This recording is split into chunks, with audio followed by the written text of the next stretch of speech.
බරපතල සැකයක් තියෙනවා මේ ඝාතන ඇමතිවරයා අනුදැමුව ඇතිව ඇමතිවරයාගේ උවමනාව මත සිද්ධ කරාදෝ කියලා අපිට සැකයක් තියෙනවා. ඇමතිවරයා මේ හැදිරෙන විදියට කතා කරන්නෙම රදවියා වැරදි.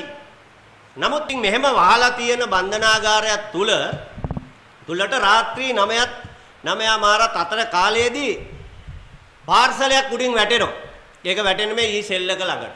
පාර්සලයක් වැටෙනවා. බෝලයක් වැනි දෙයක් පාර්සලයක් වැටෙනවා. එතකොට එක සිරකරුවෙක්වත් මේ සිර කුටි වලින් එළියේ නැහැ.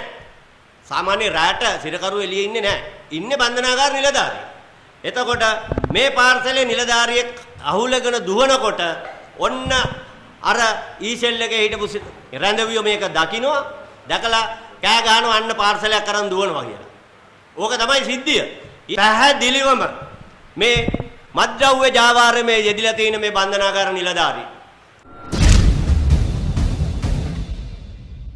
සිරකරු අයිතිවාසිකම් සුරැකීමේ කමිටුවේ කැඳවුම්කරු පහුගිය කාලේ පුරාවටම අපි දැක්කා මේ බන්ධනාගාර පද්ධතිය තුල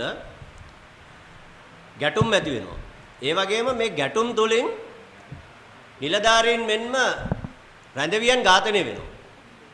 මොකද මීගම බන්ධනාගාරයෙන් පටන් අරගෙන ඒක මේ 27 වෙනිදා එක දවසේ බන්ධනාගාර දෙකකින් බන්ධනාගාර 3ක් දක්වා පැතිරලා ගියා. එතකොට මේකෙදි මේ ආසන්නම සිදුවීම තමයි මැගසින් බන්ධනාගාරයේ ඇතිවෙච්ච ඒ කලබලකාරී තත්ත්වය, ඒ කලබරය, ඒ ප්‍රචණ්ඩත්වය නිර්මාණය කරපු විදිය ඔන්න අපිට මේ වෙනකොට එළි වෙලා තිනවා. අපි පහුගිය මාධ්‍ය සාකච්ඡාවේදී කිව්වා කුමන්ත්‍රණයක් තියෙන්න පුළුවන් කියලා. ඔව් මෙන්න මේක තමයි අපි දකින කුමන්ත්‍රණය. මොකද එදා මේ 6 වෙනිදා පහුගිය 6 වෙනිදා මැගසින් බන්ධනාගාරයේ ඊ-සෙල් එක රාත්‍රී 9:00 අතර කාලය තුල මේ ඊ-සෙල් එක කියන සෙල් එක සම්පූර්ණයෙන්ම රැඳවියන් මේ සෙල් එක ඇතුළට දාලා වහලා තියෙන්නේ. ඒ වගේම බන්ධනාගාරයේ තුල තියෙන අනෙකුත් සිරමැදිරි වලටත් රැඳවියන් පහෙන් පස්සේ දාලා දොරගුළු දාලා වහලා තමයි තියෙන්නේ. ඉතින් මෙහෙම වහලා තියෙන බන්ධනාගාරයක් තුලට රාත්‍රී 9:00 අතර කාලයේදී පාර්සලයක් උඩින් වැටෙනවා. ඒක වැටෙන්නේ මේ ඊ-සෙල් එක ළඟට. පාර්සලයක් වැටෙනවා. බෝලයක් වැනි දෙයක් පාර්සලයක් වැටෙනවා. එතකොට එක සිරකරුවෙක්වත් මේ සිර කුටි වලින් එළියේ නැහැ. සාමාන්‍ය රැට සිරකරුව එළියේ ඉන්නේ නැහැ. ඉන්නේ බන්ධනාගාර නිලධාරියෙක්. එතකොට මේ පාර්සලේ නිලධාරියෙක් අහුලගෙන දුවනකොට ඔන්න අර ඊ-සෙල් එකේ හිටපු රැඳවියෝ මේක දකින්නවා. දැකලා කෑ ගහනවා අන්න පාර්සලයක් අරන් දුවනවා කියලා. ඕක තමයි සිද්ධිය.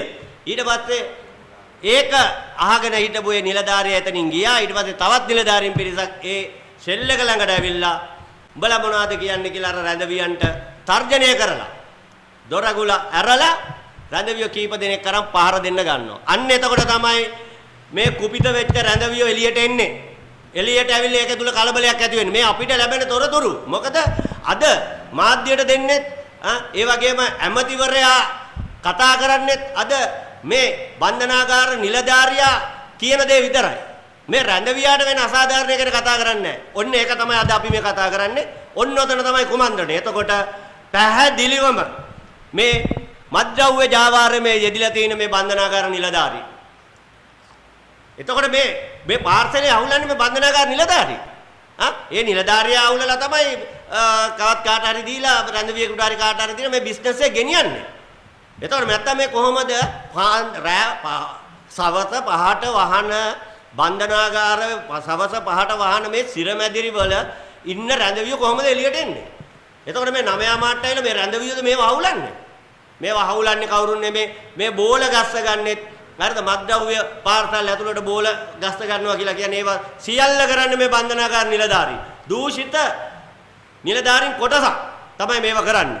ඒව කරලා මුම්ම කුඩු ඇතුළට ගෙනල්ලා මුම්ම කුඩු විකුණලා රැඳවියන්ට ගහන්නෙත් මුන් රැඳවියන්ගේ බිස්කට් පැකට් එක පවා කන්නේ මුන්. එහෙම කනේ උන් තමයි අද රැඳවියන්ට අර අපි දැක්කා අද අන්තර්ජාලය යන්න මේ වෙනකොට සැරිසරනයි වීඩියෝව අපි දැක්කා රැඳවියන්ට අමානුෂික විදියට වද දෙන ආකාරය. අතින් අදගෙන ගිහිල්ලා පොළු මුගුරු වලින් පහල දෙන ආකාරය. ඔන්න ඕක තමයි ඇත්ත. ඊට පස්සේ ඒ කුමන්ත්‍රණය එතනින් නැවතිලා නැහැ. ඊට පස්සේ තෝරගත්තු පිරිසකට අරන් ගිහිල්ලා පාර දෙනවා. පාර දීලා ඒ පාර දෙන්නේ මේ එළියේ කණ්ඩායම් අතර ගැටුම් දිනවා. එක්තරා කණ්ඩායමකට පිරිසකට පමණක් පාර දීලා එක රැඳවියෙක්ව ඝාතනය කරනවා. මේ නිලධාරීන් පාර දීලා අද එක රැඳවියෙක්ව ඝාතනය කරනවා. ඒ දේ කරන්නේ මොකද? අපිට සැකයක් තියෙනවා මේක එක කණ්ඩායමක කොන්ත්‍රාත් එකක් අරන් මේ බන්ධනාගාර නිලධාරීන් මේ පාර දීලා ඝාතනය කරාද කියලා. මේ රැඳවියා සාක්ෂි දිනනවා පාර දීපු සාක්ෂි දිනනවා. රැඳවිය සූදානම් වෙලා ඉන්න සාක්ෂි දෙන්න.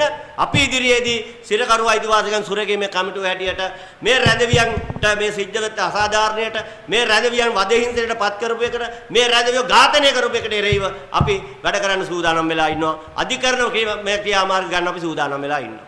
එතකොට මේ අද බලන්න මීගමුව බන්ධනාගාරයේ නිලධාරීන් මැරිච් එක විතරක් කතා කරනවා. මොකද ඒක ඉල්ලන් කෑම. නමුත් අර රැඳවියෝ ඝාතනය වෙච්ච එක කතා කරන්නේ නැහැ. දැන් 60 ගානකට මේගොල්ලෝ චෝදනා දාලා තියනවලු මීගමුවේ. ඒක ඇමතිවරයා ලොකුවට කියනවා. හරිද? එතකොට මේ ඇමතිවරයා කතා කරන්නේ නේද මීගමුවේ ඉඳගෙන වෙනත් බන්ධනාගාර වලට ගිහිල්ලා ගෙනියලා රැඳවියන්ව අමානුෂිකය විදියට පහර දීලා රැඳවියෝ ඝාතනය කරලා තියෙනවා. අද මේ ඇමතිවරයා ඒව කතා කරනවද? ඒව ඇමතිවරයා කතා කරන්නේ නැහැ. ඇමතිවරයා එතකොට අපිට බරපතල සැකයක් තියෙනවා මේ ඝාතන ඇමතිවරයා අනුදැමුව ඇතිව ඇමතිවරයාගේ උවමනාව මත සිද්ධ කරාදෝ කියලා අපිට සැකයක් තියෙනවා. ඇමතිවරයා මේ හැදිරෙන විදියට කතා කරන්නෙම රැඳවියා වැරදි. නමුත් රැඳවියාව කුපිත කරන ඒ තැන ඇමතිවරයා කතා කරන්නේ නැහැ. දැන් බලන්න එතකොට මේ මැගසින් එකේ සිදුවීමම බලන්නකො. එතන කවුද එතකොට මේ වැරදි? කවුද මේ දේ කළා දින්නේ? කිසිම දෙයක් අවශ්‍ය නැහැ ඇමතුමා. අපි කියන ඇමතුමාට මේකට විමර්ශනයක් කරන්න. පහෙන් පස්සේ වහලා තියෙන සිරකුටි වල ඉන්න රැඳවියෝ එළියට ඇවිල්ලා මේ පාර්සල් ගන්නෙ නැහැ. වහලා දුන්නන් පස්සේ ඉන්නේ කවුද? නිලධාරී ඉන්නේ. මේ පාර්සලේ හැවුලුවේ නිලධාරියා. නිලධාරියා හැවුලේ ඒක අරන් දුවන හින්දා තමයි රැඳවියෝ කෑ ගැහුවේ. රාත්‍රී සේවා මුරේ ඉන්න අය සංවිධානාත්මකව මත්ද්‍රව්‍ය බිස්නස් එක කරනවා. ඒක තමයි ඇත්ත. මත්ද්‍රව්‍ය හුවමාරු කරන්නේ මේ වෙලාවට. ඒ අවශ්‍ය තැන් වලට ඒගොල්ලෝ බෙදා හරින්නේ මේ වෙලාවට.